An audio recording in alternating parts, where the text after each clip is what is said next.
Boom कर लेना है ना। हाँ रोली। सबसे पहले तो ये बताइए कि आज हमने देखा कि सारी बहुएं जो घर की है वो सास की सेवा कर रही है, खूब पैर दबा रही है। ये अचानक क्या चल रहा है घर में? मेरे ख्याल से ये आज के दिन का मेरा सबसे पसंदीदा सीन है। मेरे ख्याल से ये आज के पूरे दिन का मेरा सबसे पसंदीदा सीन है।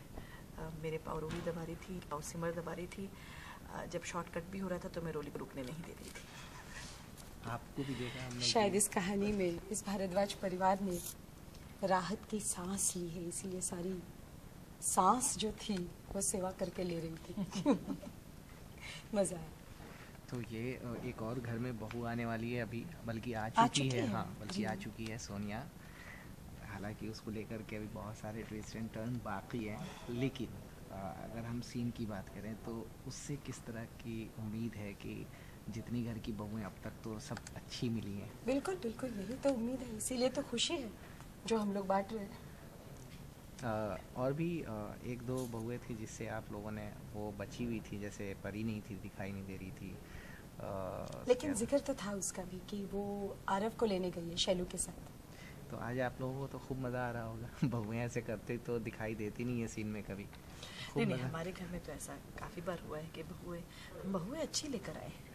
छोटी थोड़ी बहुत छुटपुट चीज़ें तो होती रहती हैं, ऐसा अगर ना हो तो परिवार में मज़ा ही क्या है। लेकिन सच मायनों में बहुएं बहुत अच्छी लेकर आए हैं और संकल्प की इस शादी में से तो हमें बहुत उम्मीद है। पिछली शादी तो थोड़ी सी खुशी के साथ जो हुई थी उसमें सारी खुशी पे पानी फेर दिया था। बिल्कुल नाम के लिए रह गया।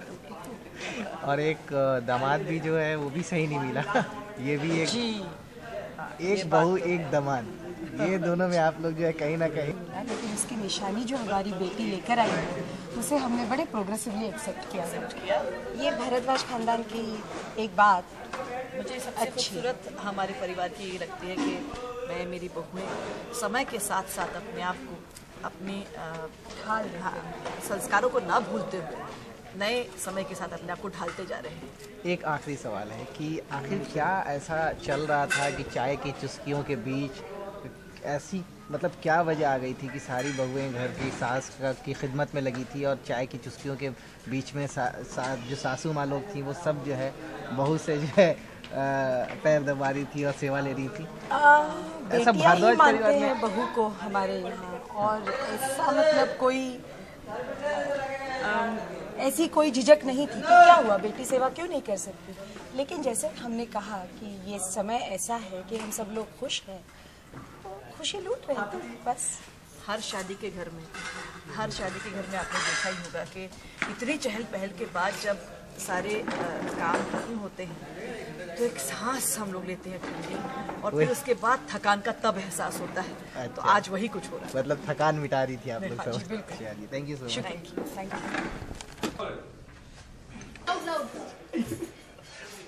ठीक है, you do this and give it to me. And ready?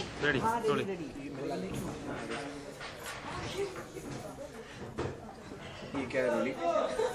सन की वजह से नहीं, किसी और की वजह से, क्योंकि हमें बोलने की परमिशन नहीं है। Let me guess.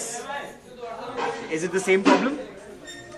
अरे हमारे सेट पे एक नई सदस्य आई है, बहुत ज़्यादा बातें करती है, इसलिए हम सबके होठों पे ताले लग गए। अगर आप देखना चाहते हो देख लीजिए पीछे।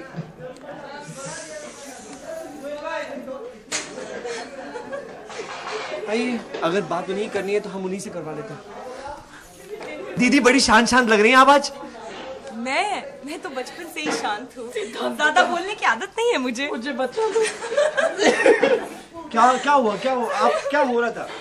मुझे पता नहीं, मतलब इन्हीं से सुन लो ये क्या बोलना चाह रही है। ये बोलना शुरू करते माइक किसी और के पास जाएगा नहीं, इसलिए आप बता दीजिए। नहीं, ज्यादा कुछ नहीं बोला मैंने, बस इनको इतना बोला कि आप इतनी शांत है। नहीं ठीक है, मैंने बस इनको बोला कि आप इतनी शांत क्यों है, तो बोलती क्योंकि तुम मुझसे बात नहीं करती। मैं कहा चलो ठीक है, आज मैं आपसे बात करती हूँ, और तब से ऐसी गुमसुम बैठी। I don't know why. नहीं, मैं ये कहना चाह रही थी कि मैंने एक सवाल पूछ लिया था कि तुम्हारा फेवरेट एक्टर कौन है, उसके बाद फिर और दूसरा सवाल पूछने का मौका ही नहीं मिला। मैंने हर फिल्म देख डाली है, डायलॉग समेत। और इनको बहुत मजा भी आया। वो बोल रही थी कि रोज आप एक्शन रिप्ले करके दिखाना, रोज मैं सारी फेवरेट फिल्म्स के डायलॉग सुनना चाहूंगी, है ना? आपने कहा था ना। ऐसा आप नेशनल टेलीविजन पे झूठ मत बोलिए। इस तरह झूठ बोलकर आप क्या साबित करना चाहती हैं माता जी? हाँ बताइए। एक्टर कौन सा बताया? आपका फेवरेट एक्टर कौन? रोली रोली। आपको लगता है मुझे बताने की जरूरत है? इनकी फेवरेट एक्टर मेरे जमाने के एक्टर है राजेश खन्ना साहब, जिन्हें प्यार से, ये बहुत ही प्यार से बुलाती है राजेश।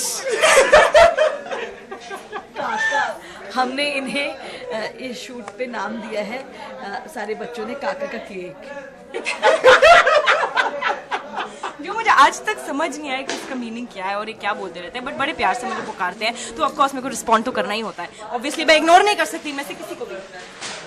मेरी बचपन से आदत है कि अगर मुझे कोई बुलाए, मुझसे बात करना चाहे, मैं ज्यादा इग्नोर नहीं कर सकती उस इंसान को।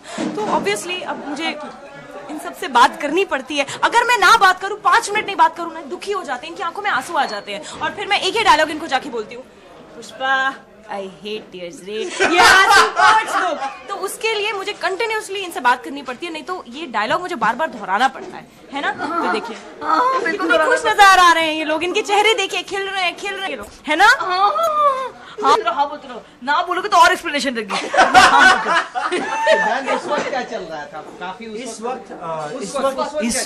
इस वक्त यही होता है कि ये हमें काका के बारे में कोई भी इंसिडेंट होता है। ओके बेसिकली क्या होता है कि अगर कोई इंसिडेंट हो, अगर कुछ हो रहा है, तो मेरी आदत है कि मैं वो इंसिडेंट को कोई भी फिल्म से रिलेट कर देती हूँ। सिर्फ काका की फिल्म से रिलेट करती हूँ। ओके तो क्या होता है कि अगर मुझसे कोई सवाल पूछे कि अरे ये फोन ऐसा क्यों है, तो मुझे कोई पिक्चर का डायलॉग याद आ जाएगा और मैं रिलेट करके बताऊंगी, और मैं डायलॉग पूरा करके बताऊंगी। और ये जो बच्ची है हमारी, ये देखिए हाँ, ये क्योंकि प्रॉब्लम पता है इसकी क्या है, काका इसे कभी माफ नहीं करेंगे, क्योंकि इसने काका की कोई फिल्म से नहीं देखी। इसने सिर्फ एक फैन की आर्ट देखी। काका प्लीज नाराज मत होना। तो मुझे इसके लिए तो प्रॉपर पिक्चराइजेशन करके पूरा सीन करके दिखाना पड़ता है, क्योंकि इसने कोई फिल्म नहीं देखी। अब इन्होंने तो चलो ये उसी जमाने की, तो उन्होंने सारी फिल्म देखी है। उसी जमाने की, ये 2 पट्टे नकली है। तो फिर इनको इतना समझाने की जरूरत नहीं पड़ती, लेकिन इसको बहुत समझाने की जरूरत पड़ती है। अभी एक कोई अच्छा सा सीन उनको समझा दीजिए, जो सबसे आपका फेवरेट सीन हो काका की मूवी से। देखिए बात यह है कि मैं नहीं चाहती कि ये सीधा भाग जाए या इनका नहीं मैं सच बताऊं थोड़ा ऑन अ सीरियस नोट, कि मैंने कभी किसी को इतनी शिद्दत से, हम लोग सब फैन हैं किसी ना किसी के, पर इतनी शिद्दत से किसी का फैन मैंने पहली बार देखा है, जो हर मुद्दे पर हर पे काका के डायलॉग ही बोलती है और उनकी फिल्म के बारे में बात करती है। I am truly amazed. And अब जब आज बात हुई, कोई टॉपिक निकला, तो फिर इन्होंने बोला कि आखिर क्यों ऐसा क्यों होता है। तो मैंने बोला क्या कहा आपने आखिर क्यों कहा। तो फिर अब इतने में सबने बोला ठीक है आखिर क्यों कह दिया, इसमें क्या बड़ी बात हो गई। तो मैंने बोला आखिर क्यों कह दिया, बड़ी बात हो गई, what do you mean to say. हाँ मैंने बस इतना कहा। तो फिर ये बच्ची कहती है क्या हो रहा है यहाँ पे, क्या आखिर क्यों क्या है। तो फिर मुझे इनको एक्सप्लेन करना पड़ा। अब आपको तो पता है ना, आपने आखिर क्यों देखी है काका की विद स्मिता पाटिल, देखिए आप दिखा दीजिए ना। लास्ट सीन आपने देखा है, लास्ट सीन जब वो स्मिता जी की, हाँ जब वो स्मिता जी की मांग में सिंदूर भरते हैं, हमारी हिंदी फिल्म्स का फेवरेट जो सीन होता है, ऐसे होता है। आइए ये परफेक्ट है उस रोल के लिए, बिकॉज उनके भी बाल थोड़े ग्रे हो रखे हैं। ऑब्वियसली फिल्म के क्लाइमैक्स में काका तो ऑफकोर्स हमेशा जवान ही रहेंगे, बट स्टिल थोड़ा उनके बाल थोड़े ग्रे कर दिए गए। तो फिर ऐसे सब समझिए ये स्मिता पाटिल जी है और मैं राजेश जी हूँ। तो फिर क्या होता है, आप बोलिए। मैं ये शादी नहीं कर सकती, बोलिए। मैं ये शादी नहीं कर सकती। स्मिता जी मुझे माफ कीजिएगा, मैं ये शादी नहीं कर सकती। क्यों? आलोक मैं ये शादी नहीं कर सकती। क्यों? आलोक अब इस उम्र में ये शादी, तुम कैसी बातें कर रहे हो आलोक, इस उम्र में शादी। आखिर फिर वो पूरा लंबे चौड़े डायलॉग्स देते हैं कि आखिर क्यों हमेशा, आखिर क्यों औरत को ही बलिदान देना पड़ता है, आखिर क्यों हर बार औरत को ही शिकार होना पड़ता है, आखिर क्यों। और लास्ट में ये सो गए, उठिए, आप मेरी बातों पे ध्यान नहीं दे रहे थे। नहीं हम सब सुन रहे थे। हाँ पकड़ो इसको। फिर क्या हुआ? लास्ट में, हाँ लास्ट में जब वो पूरा उनको ज्ञान दे देते हैं कि आखिर क्यों हमेशा औरत को बलिदान देना पड़ता है, आखिर क्यों हर बार औरत ही शिकार होती है मर्द के जुल्मों का, लास्ट में आखिर क्यों, आखिर क्यों, आखिर क्यों। तो अब आप समझ गए ना, ऐसे छोटे छोटे इंसिडेंट्स होते हैं जो मुझे इन सबको समझाने पड़ते हैं। अब कोई भी अगर मैं बोलूंगी अच्छा ये तो पता है ना, सब हाँ बोलेंगे, ये बेचारी बोलेगी मुझे नहीं पता। टेप खत्म हो गई होगी आपकी, टेप खत्म हो गई ना। अब इस बेचारी बच्ची को एक सेकंड अच्छा लगेगा क्या कि अगर मैं इसको इग्नोरेंस में रखूं या इसको मैं नहीं बताऊं, अच्छा लगेगा नहीं ना। तो इसलिए मुझे इन सबको समझाना पड़ता है, बताना पड़ता है। आप समझ रहे ना, देखिए कितने खुश लग रहे हैं ये सब।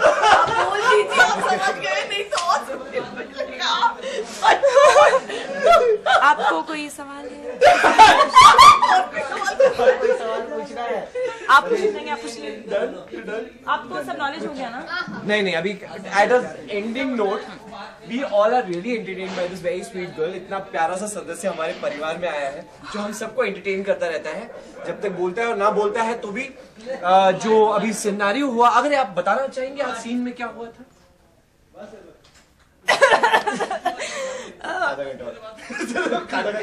बेसिकली क्या हुआ कि ब्रेक। आप अगर थोड़ा चंद शब्द कहना चाहेंगे या आप कहना चाहेंगे? हाँ आप चंद शब्द कहिए। जी कहानी ये है कि इस लड़की की हमारे घर में एंट्री थी। कहने के लिए राजेश खन्ना की फैन है, लेकिन रोनाल्डो की फैन ज्यादा लगती है क्योंकि उसको कलश को थोड़ी लात मारनी थी। नहीं पाँव से हाँ मतलब पाँव से थोड़ा गिराना था बस। कैसे किया मैंने तो देखिए मुझे थोड़ा एक्सपीरियंस है कि जरा जो मेरा पैर है या हाथ है थोड़ा जोर से लगा। देखिए ये तो एक्सपीरियंस है बिकॉज मेरे हाथ बहुत वर्कड आउट है। अगर किसी पे पड़ जाए तो फिर वो इंसान उठने लायक नहीं है। तो बेसिकली क्या हुआ कि मेरे को थोड़ा सा पैर से उसको गिराना था कलश को। तो क्या हो गया, थोड़ा ज्यादा जोर लग गया और बस कुछ नहीं ऐसे, तो वहां पे फुटबॉल की तरह बेचारा गिर गया एंड सब हंसने लगे। इतना हंसे कि मेरे को समझ नहीं आया, ठीक है भाई इंसान हूं मैं, गलती होती है, इतना हंसने की इसमें क्या बात है। And that's it.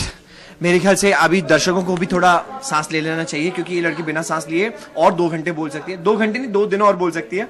But yes it's a very sweet thing. हमें ये प्यारी सी जो सदस्य है हमारे फैमिली में आई है, हमें सारा टाइम एंटरटेन करती रहती है। जैसा कि आप लोगों ने देखा, हम लोग इनसे भागते भी रहते हैं, लेकिन फिर से आते हैं कि प्लीज कोई नई कहानी सुना। चलिए जाते जाते कुछ काका के अंदाज में। काका के अंदाज में, काका के अंदाज में काका का फेवरेट डायलॉग, इज्जतें उल्फतें शोहरतें, इज्जतें उल्फतें शोहरतें, सब कुछ इस दुनिया में रहता नहीं, इज्जतें उल्फतें शोहरतें, सब कुछ इस दुनिया में रहता नहीं। आज मैं हूँ जहाँ कल कोई और था, आज मैं हूँ जहाँ कल कोई और था, ये भी एक दौर है वो भी एक दौर था।